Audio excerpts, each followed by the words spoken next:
It's there too. Okay.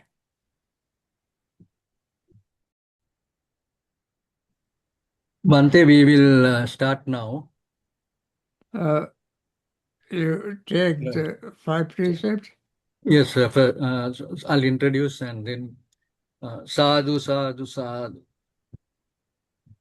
Today is a very special day, the Poson full moon Poya day, and we have our Dhamma talk, which will be given by the most venerable Bhante, Henepola Gunaratana Mahathera, and also present is venerable Vajrarame Jnanasiha Thero, our committee members, and also all our Dhamma friends. Today, as I said, is a special day, the Poson Poya Day, the day on which we commemorate the Buddhism coming to Sri Lanka. Introduction of Buddhism to Sri Lanka by Arahat Mahinda in the 3rd century BC. This is the second most important event after Vesak, and I must also say that the most venerable Bhante Gunaratana Thero was there for our last Vesak Dhamma talk, and today he is present here for the Poson Dhamma talk. So this is a day on which there are many activities that take place, most of them taking SIL. Then there is also the almsgiving, the meditation, and of course, listening to the Dhamma. And the area of attraction is Mihintale and Anuradhapura, where many of the devotees flock to. So today I would just like to briefly maybe say a few words of Bhante Henepola Gunaratana Mahathera. He is one of the most senior monks around the world.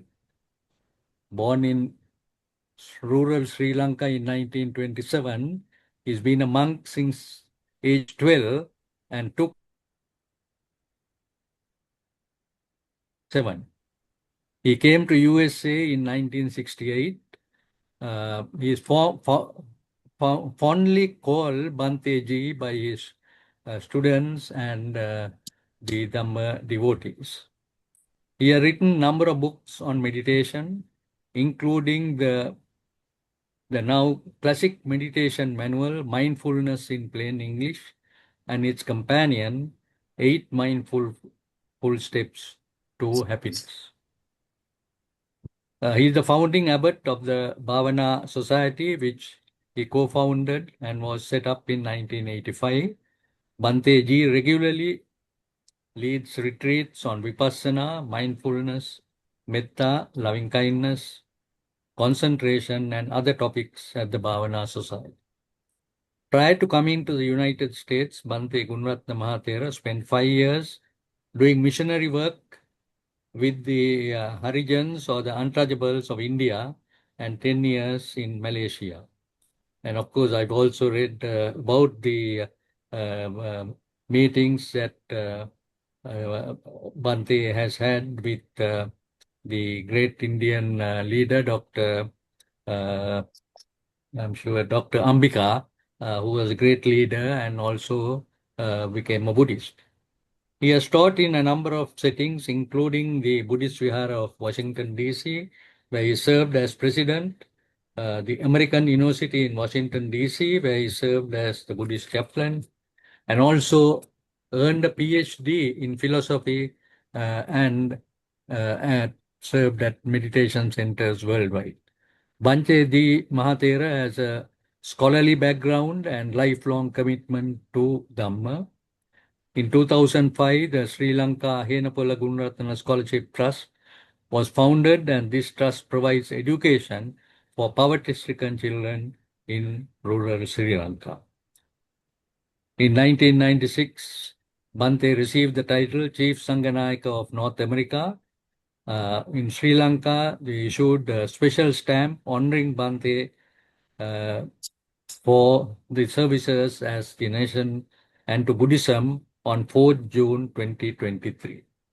So with great respect, I would now invite Most Venerable Bhante Henepola Gunaratana to deliver Pansil and then commence the Dhamma talk, which Venerable Thero has given as Kamma.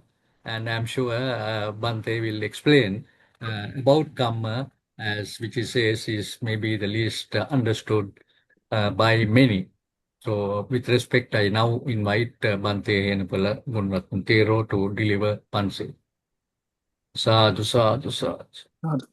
Namo. Se namo tassa bhagavato arahato. Namo tassa bhagavato Bhagavato arahato Arahato samma Samma Sambuddhassa. sambuddhassa. Namo Namo tassa Tassa Bhagavato bhagavato Arahato arahato samma Sambuddhassa. sambuddhassa. Namo tassa Namo Namo Tassa bhagavato Bhagavato samma sambuddhassa. Sambuddhassa.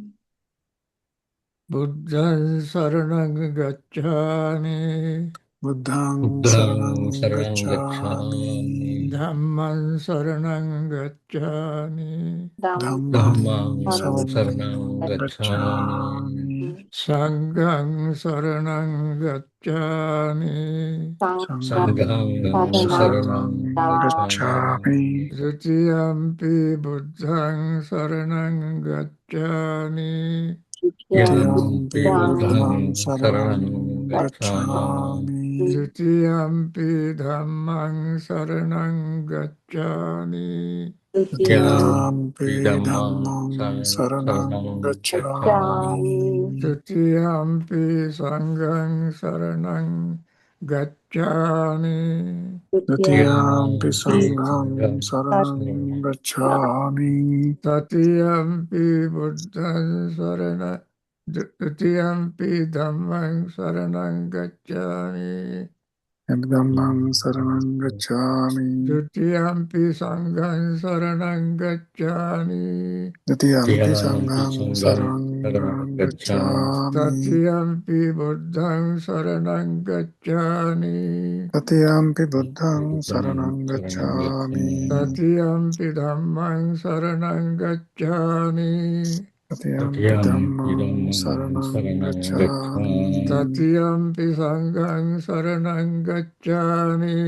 Tatiyampi Tatiyampi Sangham sangham saranam Saranam tisarana Gacchāmi. gamanam sampunnam, Bhante.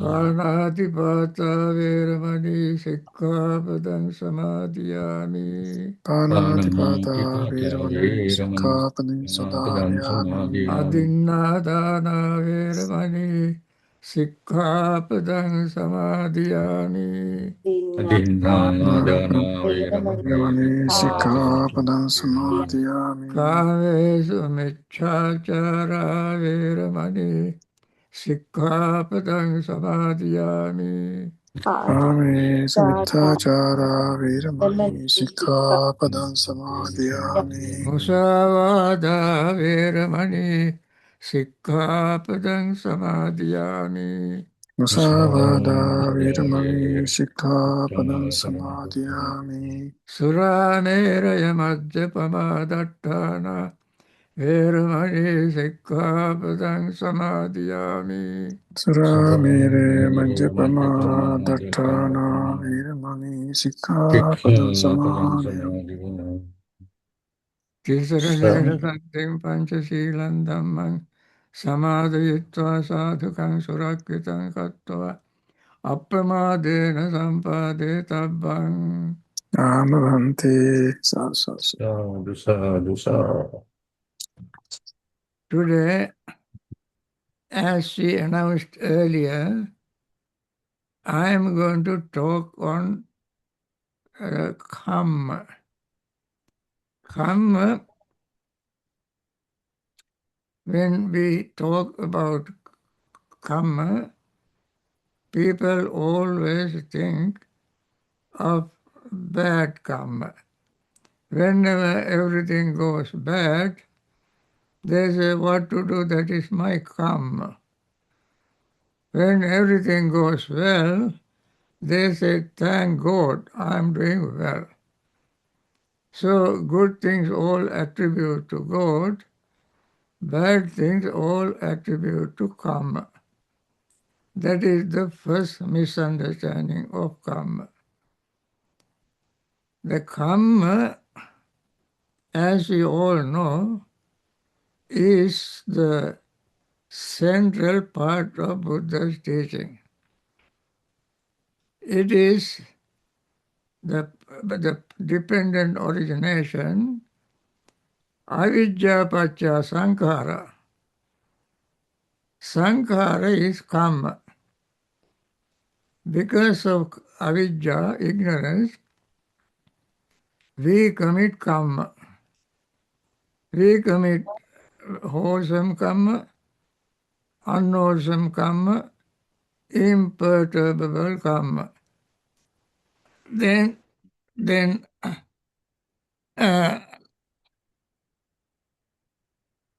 sankhara. We commit sankhara. Sankhara has these three categories: wholesome, unwholesome, imperturbable. Wholesome karma brings wholesome results. Unwholesome karma brings unwholesome results.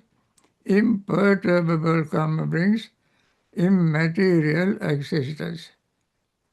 Because karma definitely has its own results. So, kaya karma, vachi karma, mano karma, and so on. Kaya sankara, vachi sankara, mano citta sankara. Kaya sankara, vachi sankara, citta sankara. These are called karmas, and they can be wholesome or unwholesome. Sankara, as in Anguttara Nikaya, Buddha said, kannam kanna vipakam kammam, sukkam sukha vipakam kammam, karna sukha vipakam kammam, akannam asukam akanna asuka kammam.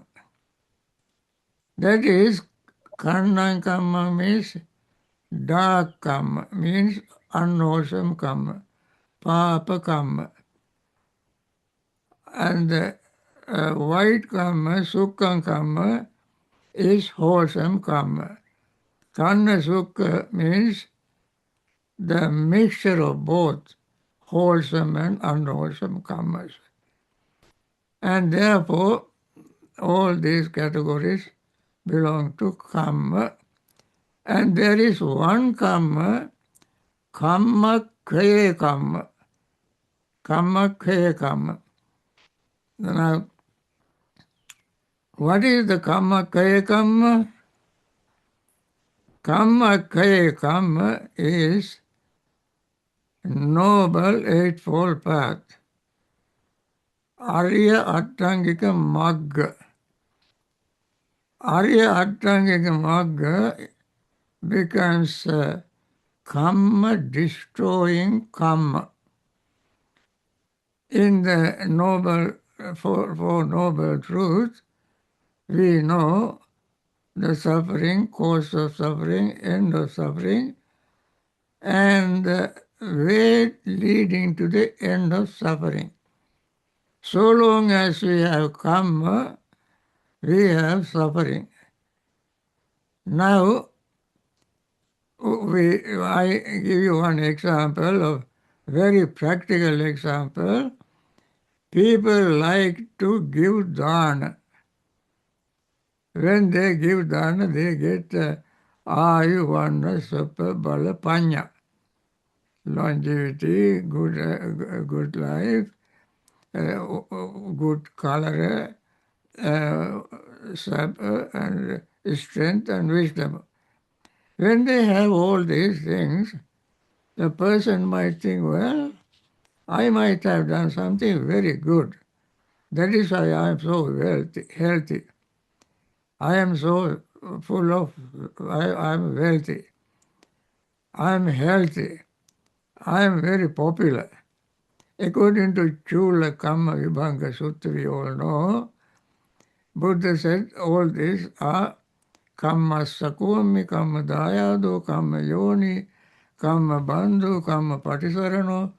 yang kammang karisami kalyanang va papakang va tasadayadu bhavisamiti.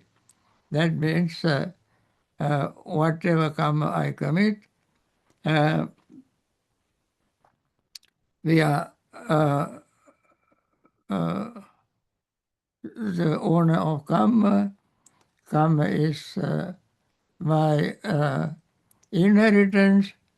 Karma is I have done wholesome or unwholesome karma in the past, and therefore karma is my inheritance.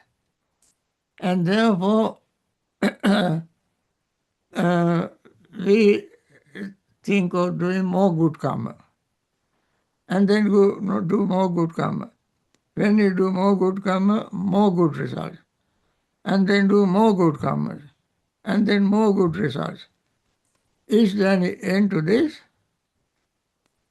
Committing karma also is going in a circle, round and round and round and round. And therefore, we like to commit karma again and again. Then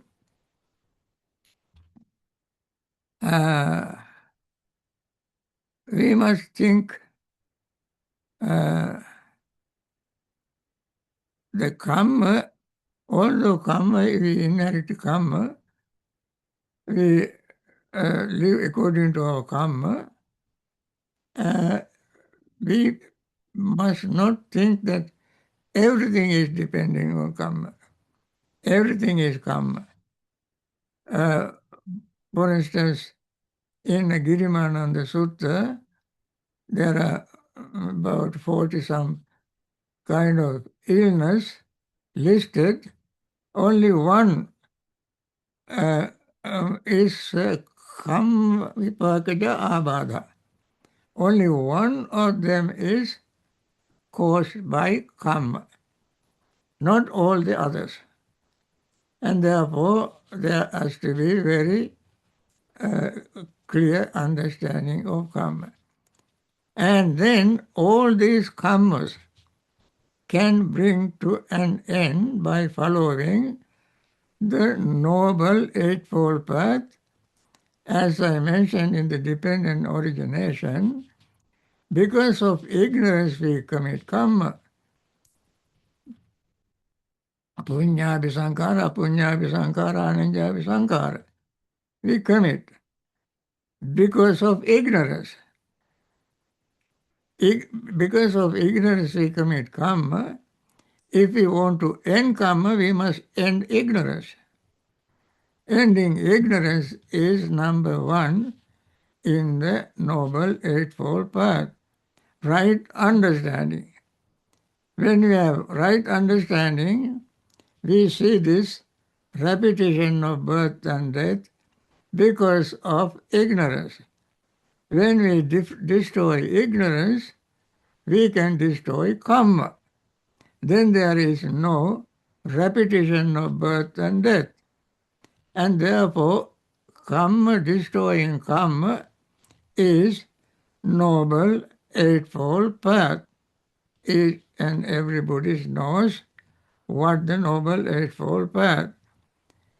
In the Noble Eightfold Path, particularly very essential, right effort, right mindfulness, right concentration, right understanding, right mindfulness, right concentration. These three are very important. So, when we practice right mindfulness, we develop a way to destroy karma. That is, we see everything we experience in our aggregates, body, feeling, perception, thought, and consciousness. Each and every one of them is impermanent, unsatisfactory, and selfless. And we say, netam mama, neso amasmi, nameso atta. The Buddha said, evang etang yatha bhutam sammapanyaya disva, Rupasmin nibbinditi, nibbindam virajyati, viraga vimuchyati. Vimuttasmi vimuttamiti jnanam hoti, khina jati, usitam brahmacharyam katam karaniyam, na parang ittattayati pajanati. All these are impermanent, unsatisfactory, selfless, and altering, dependently rising. Seeing this with wisdom, one will be disenchanted with the body, disenchanted with the feeling, one would be disenchanted with the perception, disenchanted with the volitional formation, that is KAMMA, disenchanted with the consciousness. When he disenchanted with KAMMA, that's called dispassion, one withdraws from all this. Virajyati. Viraga vimuchyati. Then one becomes liberated. And liberated one knows that I am liberated. Vimuttam vimuttamiti jnanam hoti. Khina jati. Usitam brahmacharyam. Katam karaniyam naparang ittattayati pajanati. I have done what was to be done, nothing more to be done again. Now, all these arise only when we practice the Noble Eightfold Path. Therefore, we must understand the Noble Eightfold Path is the way to destroy karma. Now, I like to spend a little more time on some specific discussion on the karma. I like to draw your attention to one discourse is called Asibandhaka Putta. Asibandhaka. Yes, is Asibandhaka Putta is called a village headman. One day this village headman went to see the Buddha, and then he sat down, paid respect and sat down on one side, and then Buddha asked Asibandhaka Putta, he was the follower of Oniganta Nathaputta. He asked Asibandhaka Putta, Asibandhaka, he called him Gamini, what does Nigantanatha Putta teach? He said, anyone at all who destroys life is bound for a state of misery, bound for hell. Anyone at all who takes what is not given is bound for a state of misery, bound for hell. Anyone at all who engages in sexual misconduct is bound for a state of misery, bound for hell. Anyone at all who speaks falsehood is bound for a state of misery, bound for hell. Then one is led on to rebirth by the manner in which one lives. One usually lives. It is in such a way, Venerable Sir, that Nigantanatha Putta teaches his Dhamma. Then Buddha said immediately, now, there is, they all believe in that. All believe in that. Then Buddha said, Buddha was so enlightened, so sharp, he knows everything.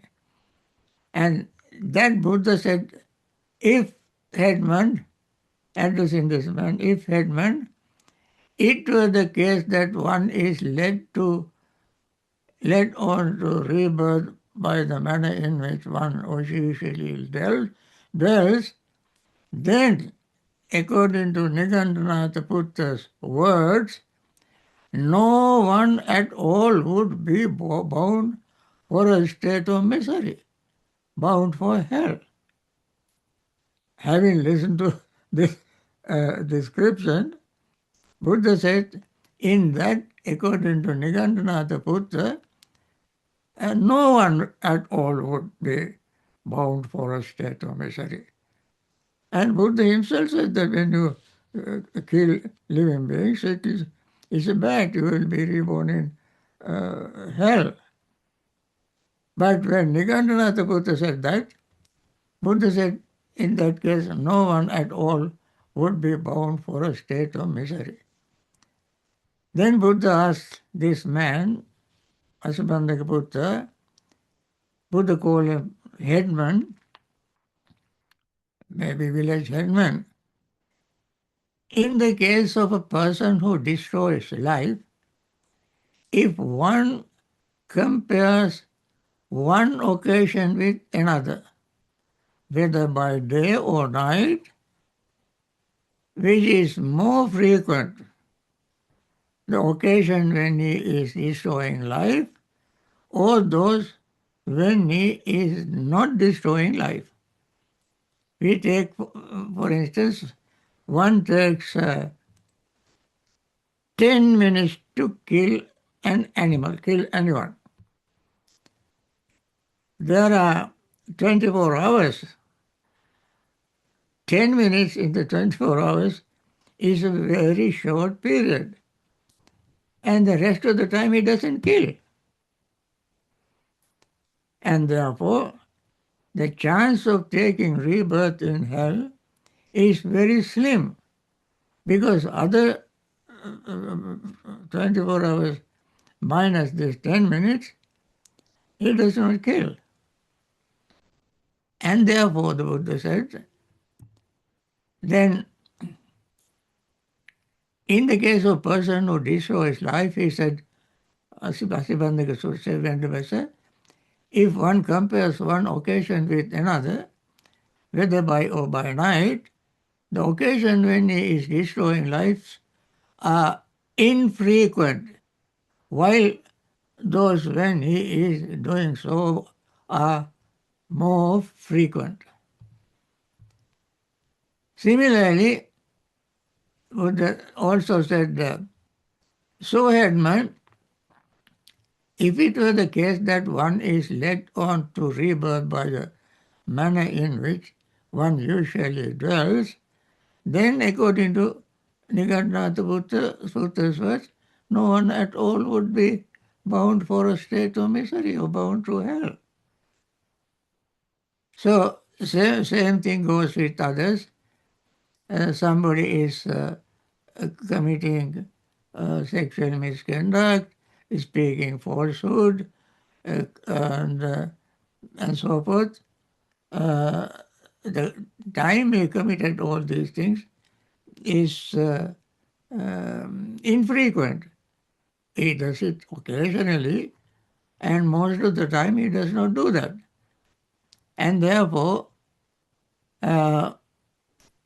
it is impossible for him to be born in a hell. And Buddha said that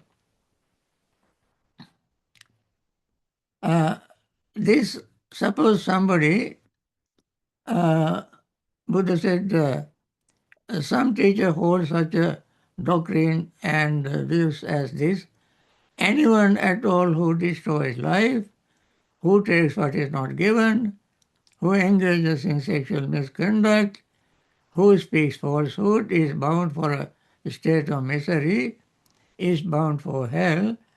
Then a disciple has full confidence in that teacher. Now, a teacher says, remember, teacher says that when you destroy life and so forth, you're bound to be born in hell.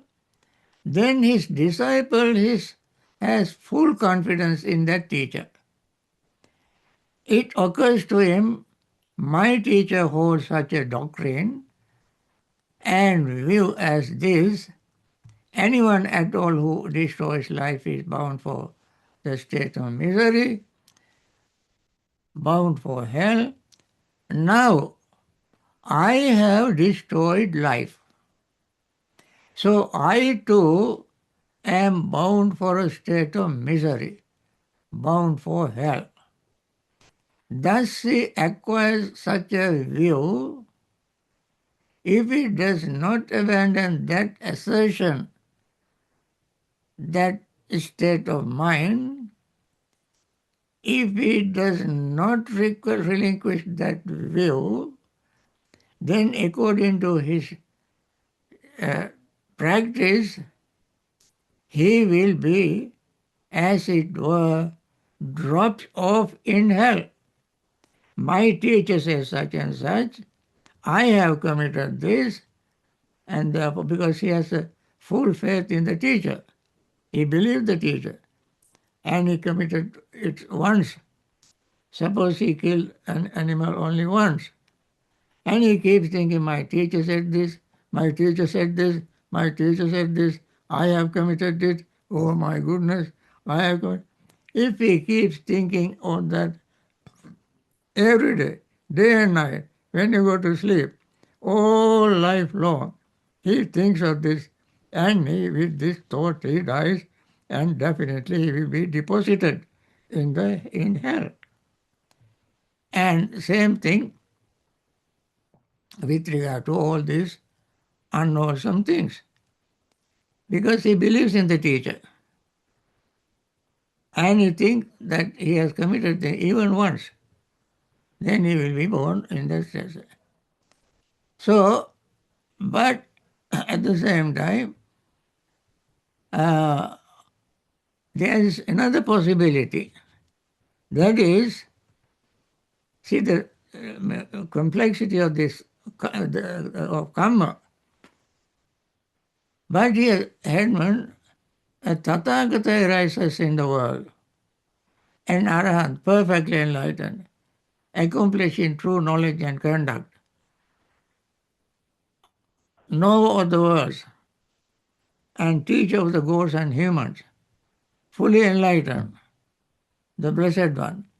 In many ways, he criticizes and censors the destruction of life. And he says, now the Buddha, so enlightened, also criticizes destruction of life. Never promote it, never endorse it, always criticize killing. In many ways, he criticizes and censors the destruction of life. And he says, abstain from the destruction of life. He criticized the senses and taking what is not given, and says, abstain from taking what is not given. He criticizes and says, this is wrong, abstain from sexual misconduct, and abstain from wrong speech, abstain from malicious speech. Then his disciple, Buddha's disciple, has the full confidence in the Buddha. Then a disciple has full confidence in that teacher. He reflects. In many ways, the Blessed One criticizes and censors the destruction of life, abstain from the destruction of life. Now I have destroyed life to such and such an extent. That wasn't proper. That wasn't good. But though I feel regret over this, that evil deed of mine cannot be undone. I have done it, it is bad, but if I keep regretting and always harping on my bad deed will not be good deed. No matter how bad, how regret I will be for doing bad deeds, the bad deed will never be a good deed. What is done is done. Krutosya karanam nasti. What is done is done. Having reflected thus, he abandons the destruction of life and he abstains from the destruction of life in the future. So he committed once and regretted that he committed the wrong thing, and he determined never to commit it again in the future. And there comes about abandoning of that evil deed. Thus, there comes about the transcending of that evil deed. So he make amend, determine never to commit again, and continue doing wholesome thing. Yasa papam katang kammam kusalena pitiyati, said in the Dhammapada. Whatever wrong thing one has done, he does wholesome things. Abstain from taking what is not given and so forth. Abstain from sexual misconduct and so forth. He reflects us in many ways. The Blessed One criticizes and answers sensual misconduct and so forth. I abstain from it. Now I have engaged in not committing it anymore. And I feel regret over this. That evil deed of mine cannot be undone even if I regret. Having reflected thus, he abstained from that evil deed and committed wholesome thing. Then the Buddha gave very beautiful simile. This discourse is called conch blower. Then Buddha said, abstain from killing, abstain from not taking what is not given, abstain from sexual misconduct, abstain from lying, abstain from malicious speech, abstain from so forth. He abstained from all unwholesome things. And then he was, these noble disciples, who is thus devoid of covetousness, ill will, and his mind is free from covetousness, ill will, mind is very clear, unconfused, clearly comprehending. He develops sati and sampajanya. Ever mindful, always mindful, dwells pervading one quarter with mind imbued with the loving kindness or loving friendliness.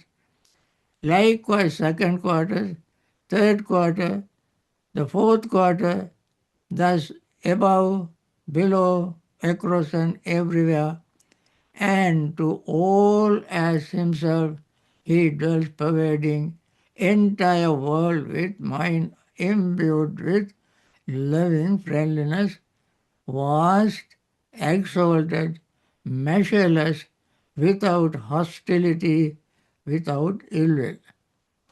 Now, he practiced metta, abstaining from all these unwholesome things. His mind is clear. He practiced metta, karuna, mudita, upekka, and developed these four sublime state of mind in 10 directions. You see, north, northeast, east, southeast, south, southwest, west, northwest, up and down. All these 10 directions. He sent metta, karuna, mudita, upekka. And it is vast, exalted, measureless, without hostility and ill will. He sent this metta.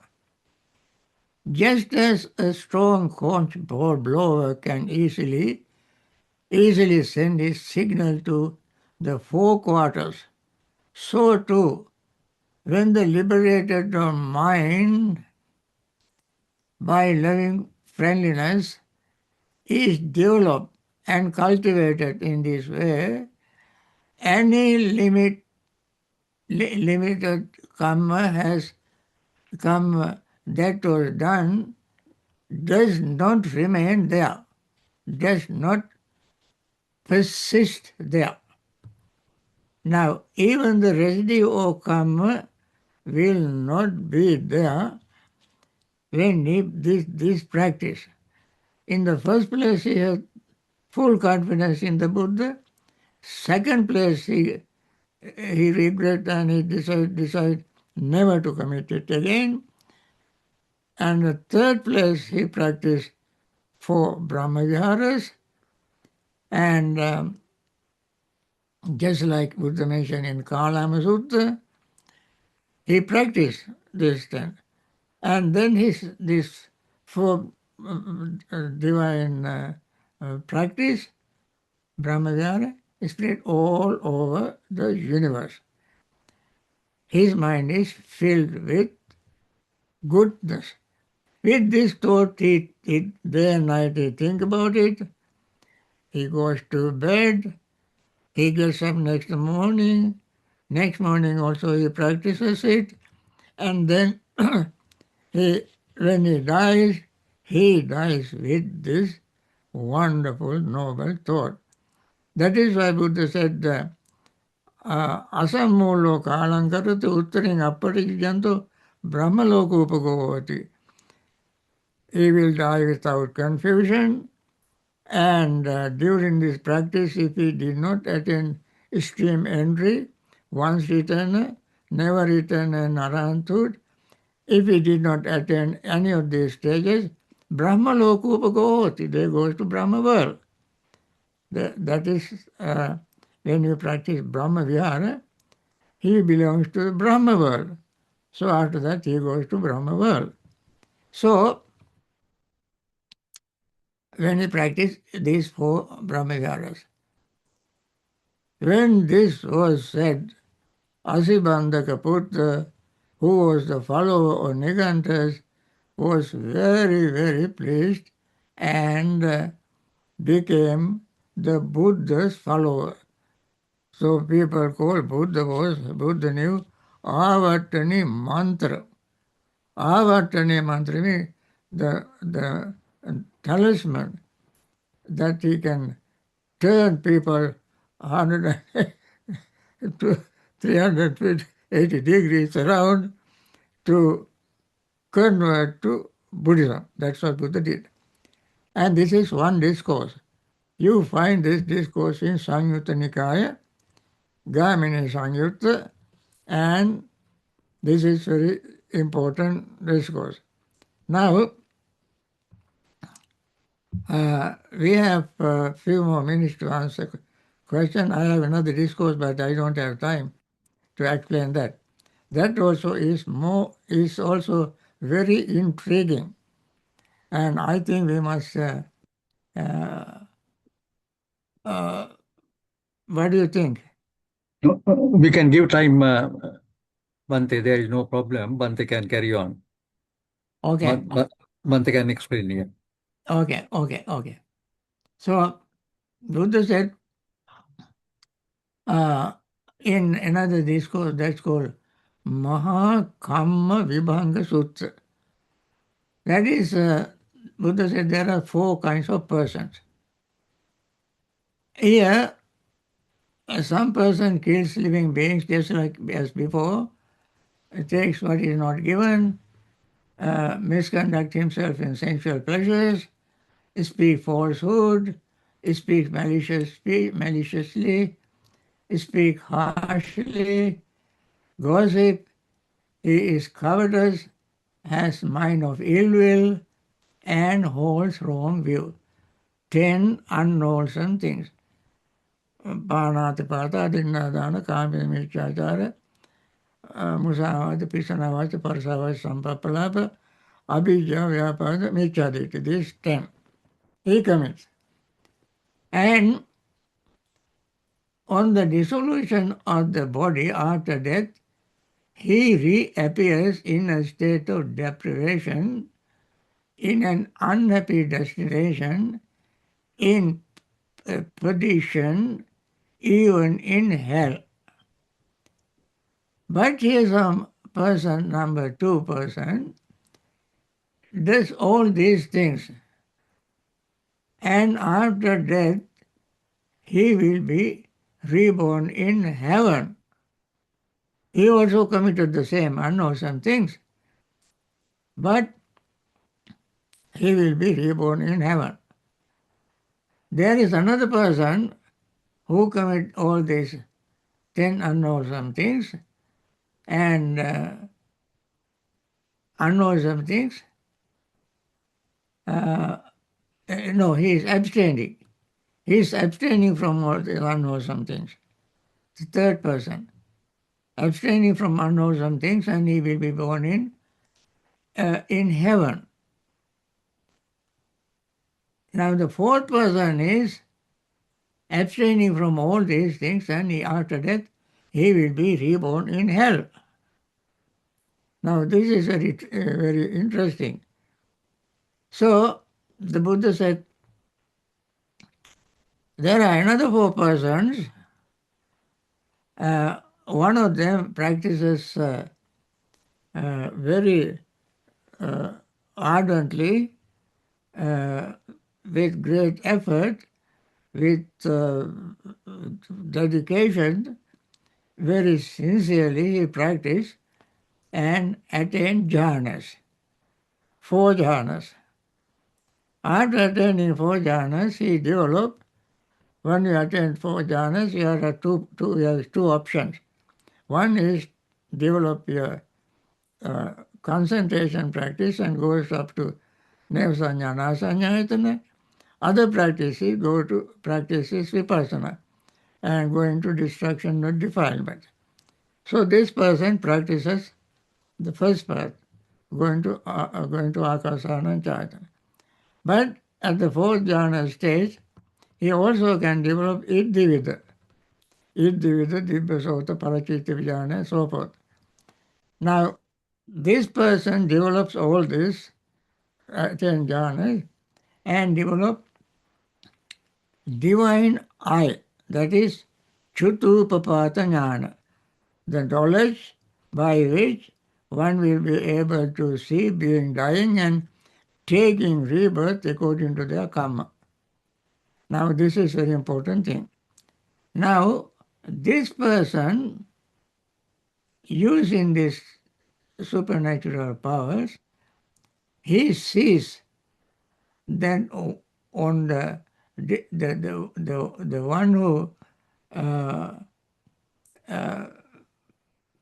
attain supernatural powers, purifies and kills, he sees one who commits all these 10 unwholesome karmas, killing, stealing, and so forth, and after that he sees this person is born in hell.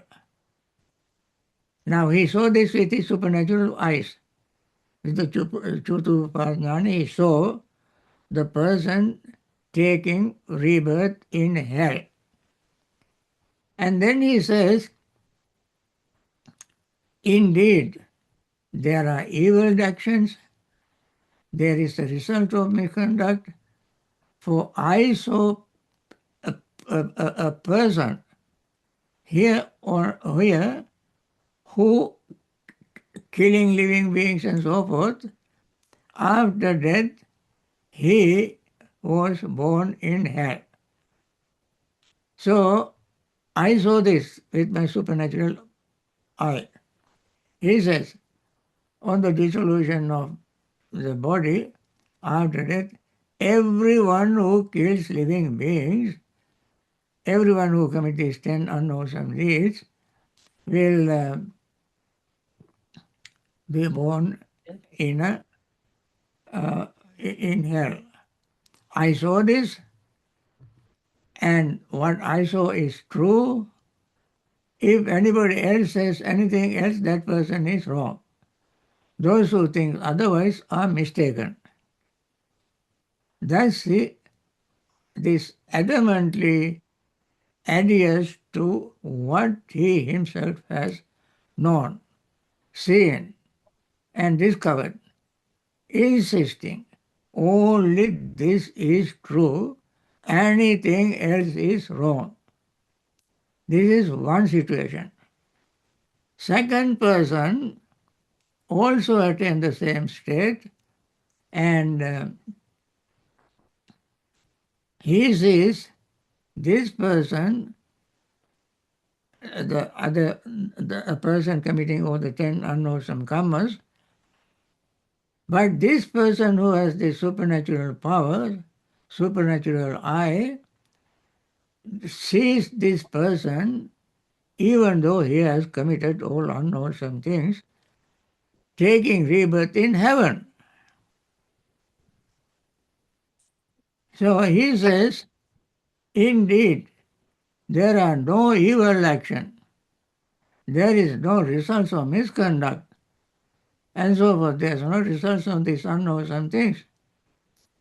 Whatever you do, doesn't matter what, you will be born in heaven. He says, on the dissolution of death, you will be born. I have seen this with my own supernatural eyes. That person committed all art or something, but was born in heaven. Thus he very adamantly holds onto this view, and this he says, what I know, I discovered, only this is true, anything else is wrong. Third person sees, also with supernatural eyes, who had attained the supernatural power after jhanas, he says, this I saw a person who is abstaining from all unwholesome deeds and wrong ways, and in the dissolution of death, he was reborn in hell. So even if you committed, you have abstaining from unwholesome things, abstaining from unwholesome 10 karmas, after death you will be born in, appears in the happy state. And I saw it, when we abstain, we will be reborn in heaven. I saw this, and whatever anybody else sees, it says wrong. Fourth person says, I saw somebody abstaining from all these things, and after that he was born in hell. He abstained from all some things, but he was born in hell. What I saw is true, anything else is wrong. Then Buddha gave this answer. Buddha said there in Ananda, when a recluse or Brahmin says, indeed there are evil action, there is a result of misconduct and so forth, I grant him this. That is true.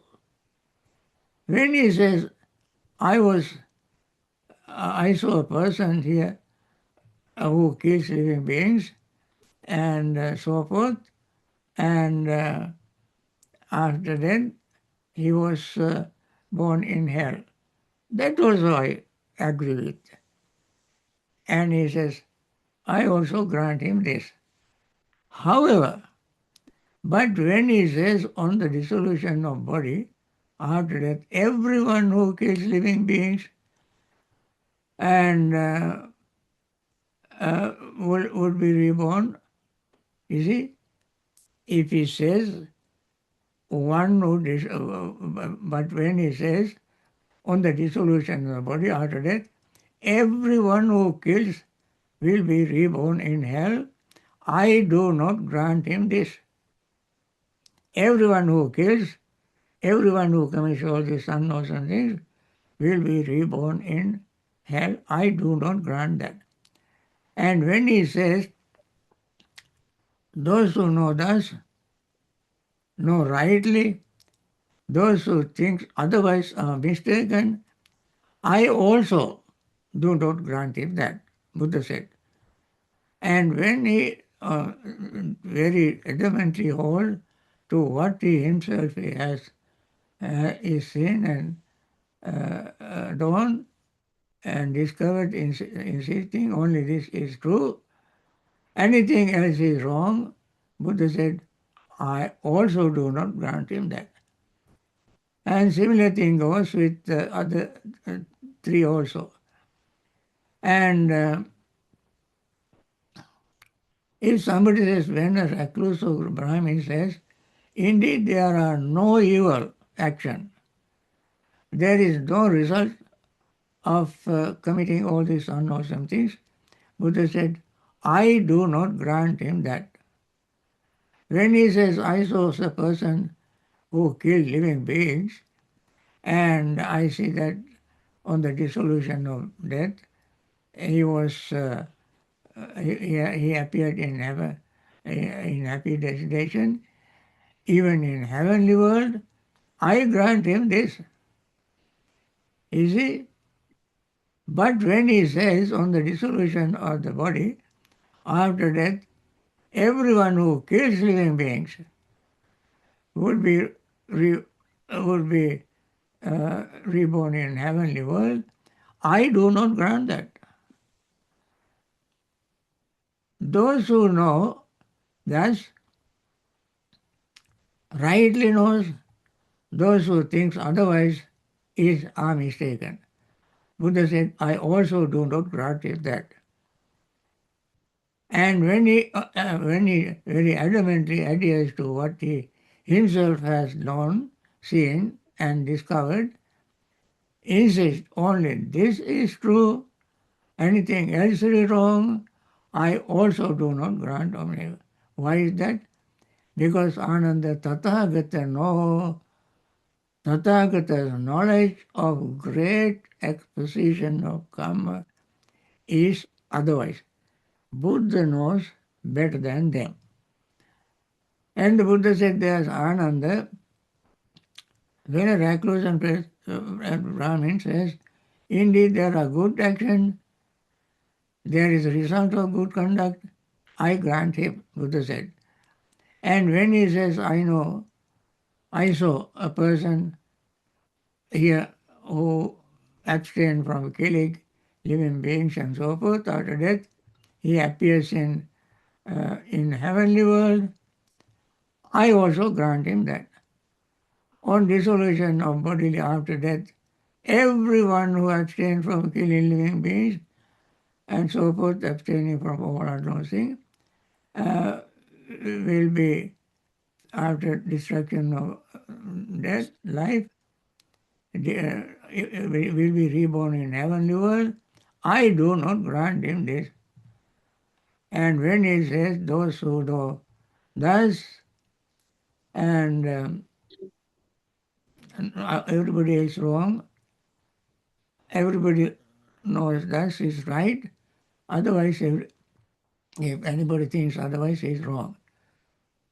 So Buddha said, when he adamantly adheres to what he himself has known, seen, or discovered, insisting only this is true, anything else is wrong, I also do not grant him that. Why is that? The Buddha's knowledge of great exposition of action is otherwise. So Buddha knows something better. Then the fourth place also, somebody says, indeed, there are no good action, there is no result of good action, I do not grant him, Buddha said. When he says, I saw a person here who abstained from killing and so forth, after death, he has reappeared in state of deprivation or even hell, I grant him that. But if he says on the destruction of the body, after death, everyone who abstains from killing living beings and so forth would be reborn in hell, I do not grant him that. Those who know thus know rightly, those who think otherwise are mistaken. I also do not grant him this. And when he adamantly adheres to what he himself has known, seen, or discovered, insisting only this is true, anything else is wrong, I also do not grant him this. Why is that? Because Tathagata's knowledge of exposition is much different otherwise. So, the Buddha said, Ananda, when these people commit these 10 unwholesome things, and then evil actions felt painful. Later, Czy pierwszy zaraz, zobacz jak możesz przybrać numer 36, zadzwoń, kobieta ci odpowie, dobra? No, to fantastycznie, tylko trochę przed czasem. Mam nadzieję, że są w domu, daj mi znać. No to fajnie. Ja będę gdzieś za pół godziny, myślę, wiesz, najszybciej. if there is some disturbance, okay, let me finish this. The Buddha said, either earlier he did an evil action to be felt as painful, or later he did an evil action to be felt as painful, or at the time of death he acquired and undertook wrong view. Because of that, on the dissolution of the body after death, he has reappeared in a state of deprivation or even hell, and since he has here killed living beings and so forth, he will appear in the subsequent life in a painful state and so forth. And in other words, I want to make it brief very quickly. Buddha gave this, in addition to what you see, this person, these people have done some other good deeds or bad deeds at other times in his life or at the moment of his death. Even though he has accumulated a lot of good karma, at the moment of his death, one of his bad karmas can come to the forefront and become part of his chuti chitta.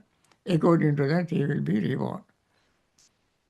Okay, now this is in this life or life after that or in continuous lives, the karmic results will continue. And that is very complex things.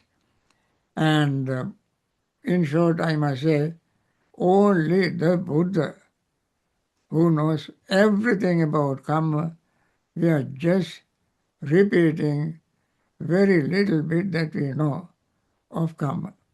So friends, now I can end this and you may ask questions. Thank you very much, Most Venerable Bhante, for that very detailed Dhamma talk that was given. There are a few questions that are there. Just one thing that I was wanting to really check.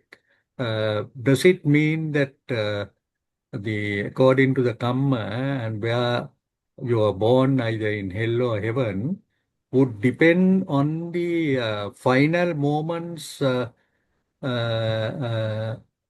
death, when you have a good thought or a bad thought? Is there any resemblance of that? Yes, according to this discourse, as I said in Asibandhaka Sutta, you committed one action, say, unwholesome actions, only once. And then you think, what I have done, I cannot undo it, and therefore from now on, I will be committing wholesome things all the time. And that heavily wholesome things will certainly be the last thought moment in your life. So according to that, you will be reborn. If unfortunately, if you have done something wrong and keep thinking about it day and night all the time, as you build it up, keep thinking of it all the time, then that becomes the last moment according to which you will be reborn. Yes. Thank you very much, Most Venerable Bhante. Can I, Mr. Venerable Vajrarami Jnanasiha Thero is here. Venerable, can I ask for any comments or questions Venerable Thero has?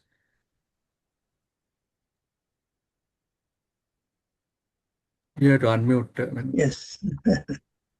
You said that Kamma Vishaya is Achintya, it's very difficult for us to comprehend Kamma with our knowledge. It's only a Buddha who has that Achintya. And the complexities of Kamma and it's how it works is very clearly mentioned according to the suttas. So one thing that came to my mind is that it's after listening to Bhante, Gunaratana, that we should go back and study those suttas closely. He referred all those, what he mentioned was from the suttas, from the discourses, and it's very necessary for us to go back and read those suttas and understand them. And it was, his explanations were good, will help us to understand those suttas better. The important, whatever it is, there are so many aspects, 4 aspects that the Buddha says is Achintya. It's only for a Buddha who can really understand that with all his enlightenment, and one was Kamma, and that we really gathered from this talk also. So those are my comments. It's very good to hear such discourses based on the suttas, rather than having own personal ideas on the sutta. So that's all that I have at this moment as a comment. That's very Thank good. you.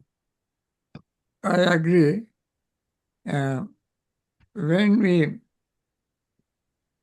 use a sutta and give a talk on the sutta, listeners don't have anything to refer to.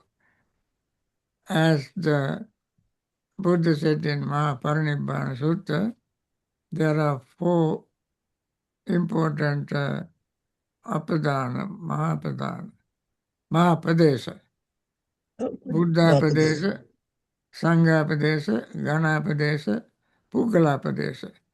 So Buddha said, don't accept it, don't reject it, go and check with the source. And what you said is very true.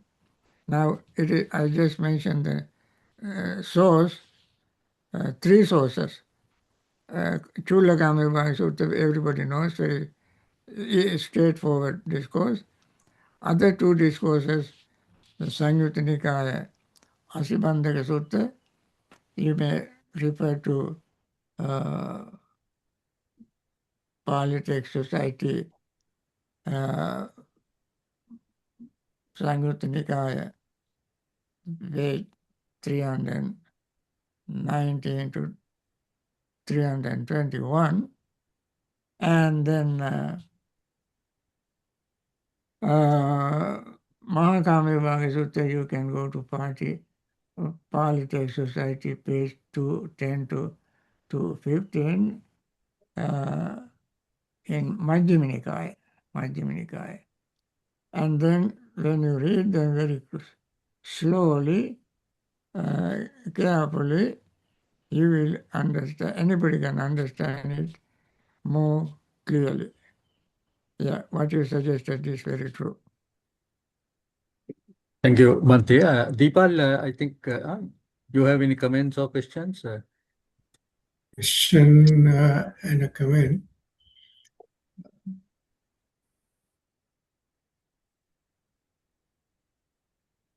I also echo what Venerable Jnanasi says, that listening to sutras, it invites us to listen to the word of the Buddha.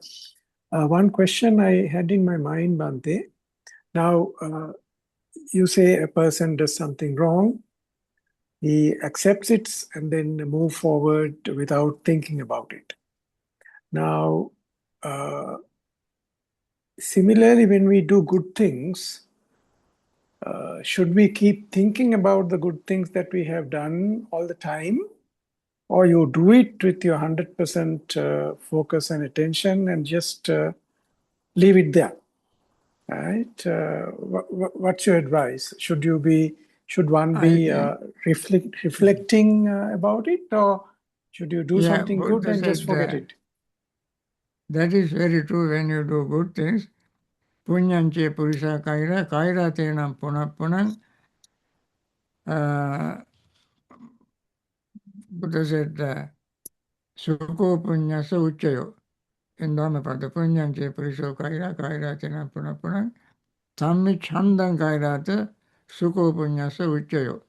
When you do something wholesome, do it again and again, and think, if you cannot do it again and again, you think of it. Sukho punyante puriso kaira, kaira tinapuna, tammi chandang kairata. If you cannot do it again and again, think about it. For instance, you give dana and keep giving dana again and again. If you cannot do it, think of it. You give dana, you think that I have done a wonderful dana, and you are very happy. Keep thinking about it. Sukho punyasa uchayo. When you do accumulation of this thought, as you know, Chetanambike Kammang Vadami, so we keep thinking of it again and again and again, then that will become very powerful karma. Yes. Thank you, Bhante. Understand. Uday, you have any questions or comments? No, Bhante, what I continue on the same thing that we just spoke, I guess Bhante mentioned everything is like a cycle. It's like a positive loop back. You do good things, then you results will be good. That makes you do more good things, and then all that. So there has to be a start in that cycle, right? So I would think maybe if you're born in a previous birth, you do something good, maybe then the result will be disturbed and that will trigger that cycle on a good way. So in the bad way, if you did something bad in the previous birth, then it will trigger the cycle in the wrong way. So I would think I would analyze it that way. And also maybe at some point you have to start doing good things, then the results will come and keep going like that. So it's a very important example Bhante mentioned is a cycle, and then we need to start the cycle in the right way. Bhante, am I right? Or if anything I need to add to that, how to get it going in the right direction? I think something is disturbing your voice. It doesn't come through clearly. Has anybody got a clear understanding? Okay. Yeah. Okay, so, Shall but we? it was keep going. Yeah. Lakshmi, did you hear the question correctly? Yeah, there are some questions, Bhante. This from Dharma Bhakta Shakya. Bhante, you said not everything is due to Kamma. Similarly, Narada Mahathera also said in his book, the Buddha and his teaching, same thing.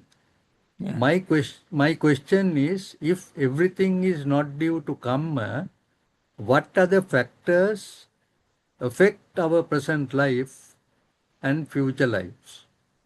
You see, there are 4 niyamas: Kamma niyama, Chitta niyama, Utu niyama, Bija niyama. So all these, among these laws, Kamma is one. Utu, Chitta, Dhamma.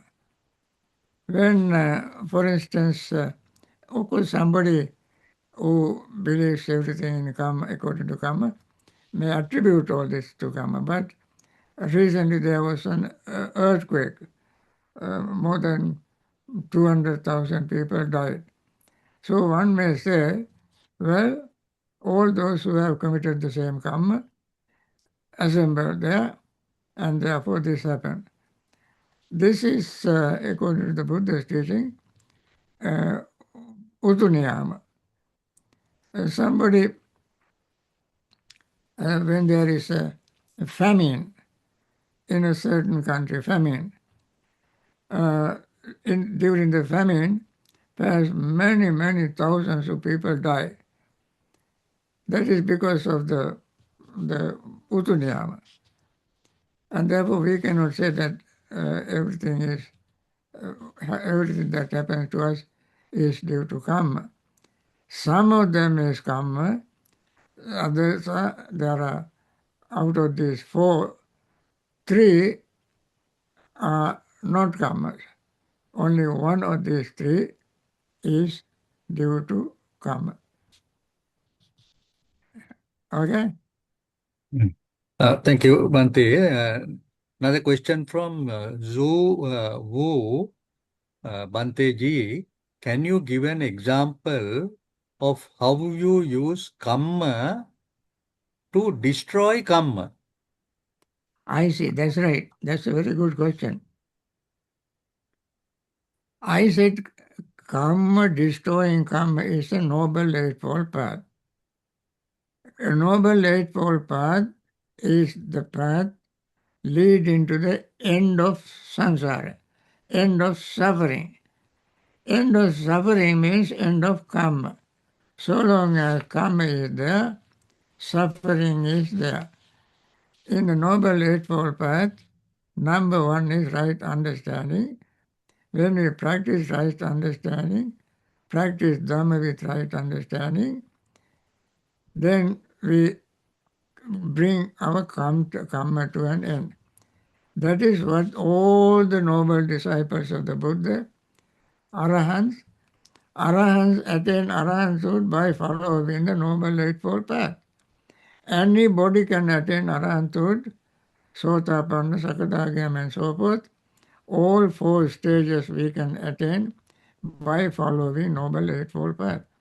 When we follow the Noble Eightfold Path and attain Arahanthood, then we can say, Katang Karaniya Napanitantaya.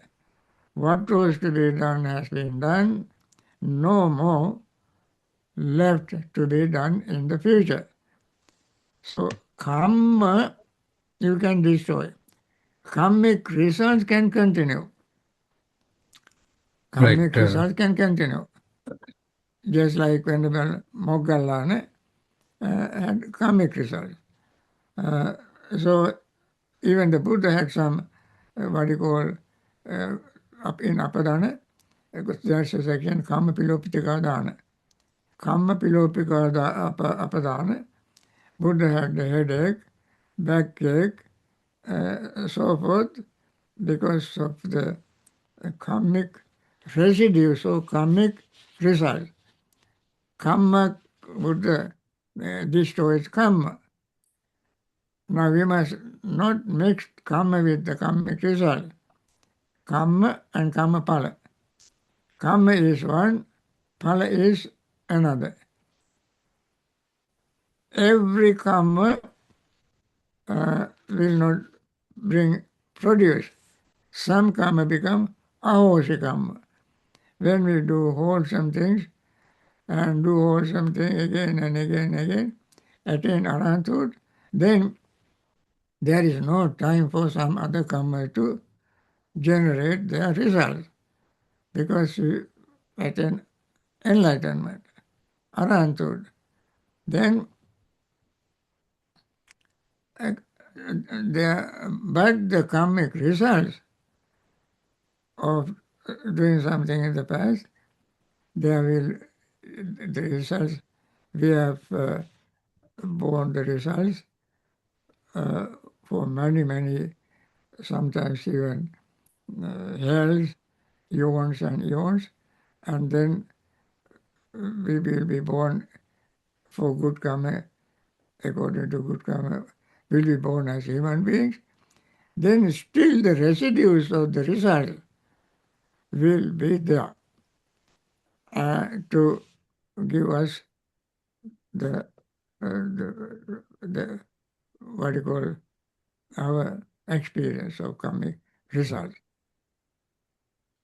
So the destroying karma is the karma destroying karma is noble eightfold path which destroys end of samsara. As long as karma is there, we continue the existence in samsara. Sankara patya, vijnana and so forth. Punyavi sankara, punyavi sankara, ananjavi sankara. Karma is sankara. And this sankara will be destroyed by practicing the Noble Eightfold Path and attaining enlightenment. Now, I think we must remember this very, very important fact. Although we talk about karma, we don't know, we don't think about the way to destroy karma. The way to destroy karma is definitely the following the Noble Eightfold Path. Practicing meditation, we meditate, one of the five purposes of meditating, meditation is attaining enlightenment. Nibbana Satyakiriyaya. In Satipatthana Sutta, you can see five purposes. Five purposes: Sattana Visuddhya. Second purpose, Soka Paridhavana Samatikkamaya. Third purpose is Dukkha Domanasanagattangamaya. Fourth purpose is Nyaya Sadugamaya. Jnana means Arya Jnana. Arya Jnana means following the Noble Eightfold Path, following the Four Noble Truth. Actually, Noble Eightfold Path is called Arya Jnana, or dependent origination also called Arya Jnana, following that, and Nibbana Satyakiriyaya, attaining liberation, attaining Nibbana. So, therefore, when we practice Noble Eightfold Path, number 7 of them is practicing meditation, mindfulness. And mindfulness, when we practice mindfulness, these five purposes can be achieved. The first purpose is Sattana Visuddhya. There are 7 steps of purification according to Ratavinita Sutta, which is described in more detail in Visuddhimagga. And we can see how Noble Eightfold Path destroys karma, purifies the mind, and attain enlightenment, liberation, nibbana. Okay? Thank you. Thank you, Bhante. There is a question. I'll just read it from Soma De Silva. Much merit to you, Most Venerable Bhante. Very helpful to understand these facts about karma. If an unwholesome thought arises at the moment of death and it becomes the object of the chuti chitta, Right. rebirth will be in a bad world. Yes. Is there a practice we can adopt to reduce the likelihood of unwholesome thoughts arising at the time of death? Yes. Actually, we must remember, if we keep thinking of wholesome things all the time, and that will become the last thought moments, chuti chitta. That is how we have to condition in Sankarupapatti Sutta in Madhyama Nikaya, you can see this explained. Sankara Upapatti. Sankara means condition. Sankara means Sankatang Abhisankaroti iti Sankara. Sankatang means that which is conditioned. That which is conditioned is additionally conditioning is called Sankara. So we condition our mind, Chuti Chitta, for to be born in a wholesome state, even at the moment of death. Because we keep repeating the same thought, And then finally, that thought will be the last thought. Yes, that is what we have to do. For instance, you keep practicing metta, and as I said, asammulo kalam karoti, you die without confusion because you have been practicing all the time. And if you don't attain enlightenment, you will be reborn in the Brahma realm, Brahma lokupakoti. And therefore, the same wholesome thing we keep repeating again and again to prepare our death, to die peacefully. Okay. Thank you, Bhante. There are a few questions, but I don't know how Bhante's timing is. Can we take one more question, or is it? Yeah, okay. Right, okay. From Jayanta Vikramarajji, what I understand is your consciousness carry memories of your good and bad actions. At your last moment before dying, it comes automatically to your memory and direct your next birth. Is it correct? Yes, as we repeatedly mentioned already, when we have both good and bad karmas, whichever is heavier, that will generate Chuti Chitta for the next birth. And after committing unwholesome things, no matter how hard you think of taking rebirth in wholesome place, it will not happen. Because that automatically, there is in Madhyama Nikaya discourse, suppose somebody has committed all these unwholesome things, and at the moment of death, all his friends and relatives, even the whole village, come and pray, wish, please go to heaven, please go to heaven, please. He will not go to heaven. It is just like you take a rock and put on the water and tells everybody, come and please float this rock, float this rock, float it. It will never float. It will sink. On the other hand, if you have done all good, wholesome things, at the moment of death, all the villagers come and tell, I don't want to go to heaven, go to hell, go to hell. You don't go to hell. It is just like you take a pot of oil and bring it to the water and break the pot and ask the oil to go down to the bottom. Oil doesn't go to the bottom. Oil will float. Similarly, when you have done wholesome things, you automatically, wholesome things will bring you heavenly state. So this is how the karma works, depending on what is heavy.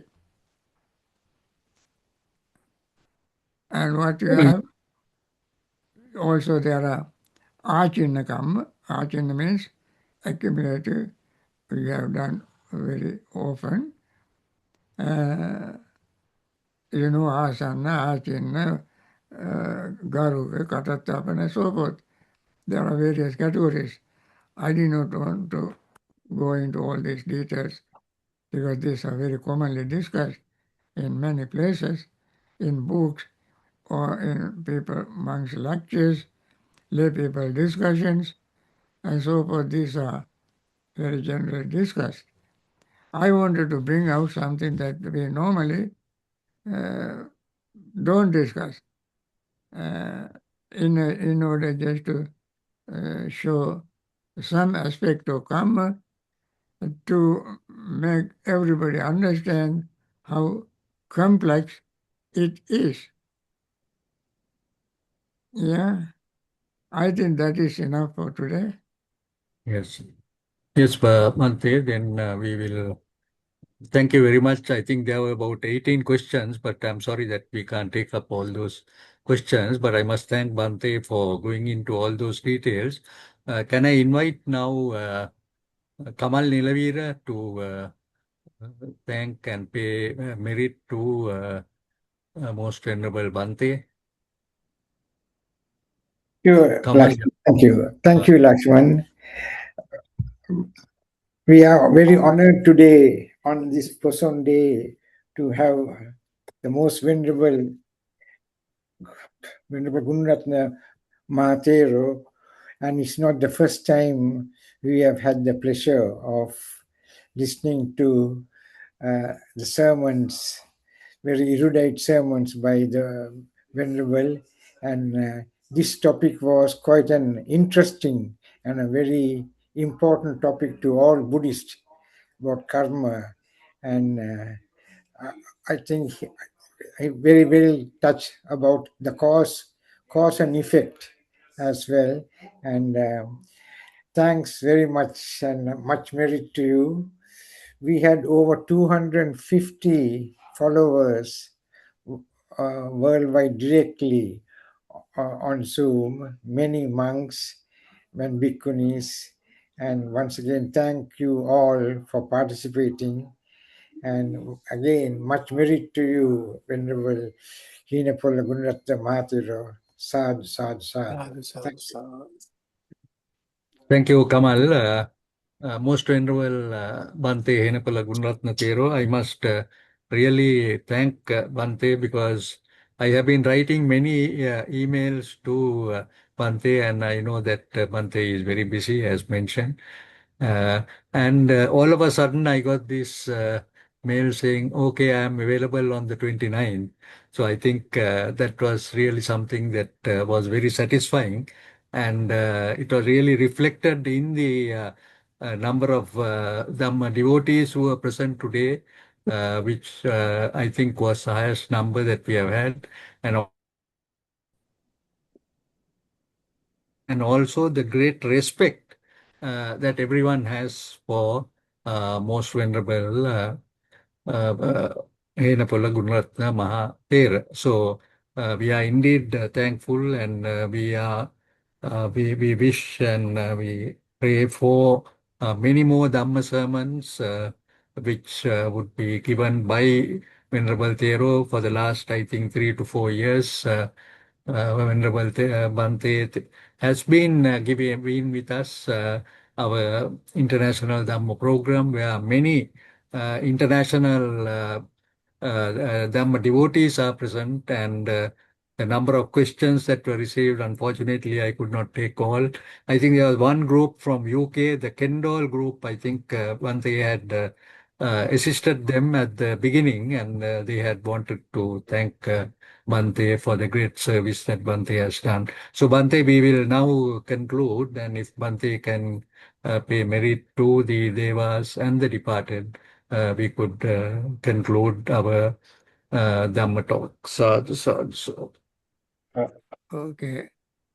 We say all together, all listen. Akasatta cha bhumata devanaga mahidhika punyantang anumoditva Chirang rakkantu sasanang akasanta ca bhummatta devanaga mahittika punyantang anumoditva chirang rakkantu desanang akasanta ca bhummatta devanaga mahittika punyantang anumoditva chirang rakkantu mang parang Devo vasatu kalena sassa sampatti hotu ca hito bhavatu loko ca raja bhavatu dhammiko. I'm so glad that all of you participated in this Poson Poya Dhamma discussion, and may you all attain Nibbana. Sadhu, sadhu, sadhu. Sadhu, sadhu, Sadhu, sadhu. sadhu. Okay, we close it Wish now. Bhante good health, and also many more Dhamma talks will be given for the upliftment of the Buddha Dhamma in the worldwide. Sadhu, Okay. sadhu, sadhu. You're doing this like that. At the moment, it's fine. My first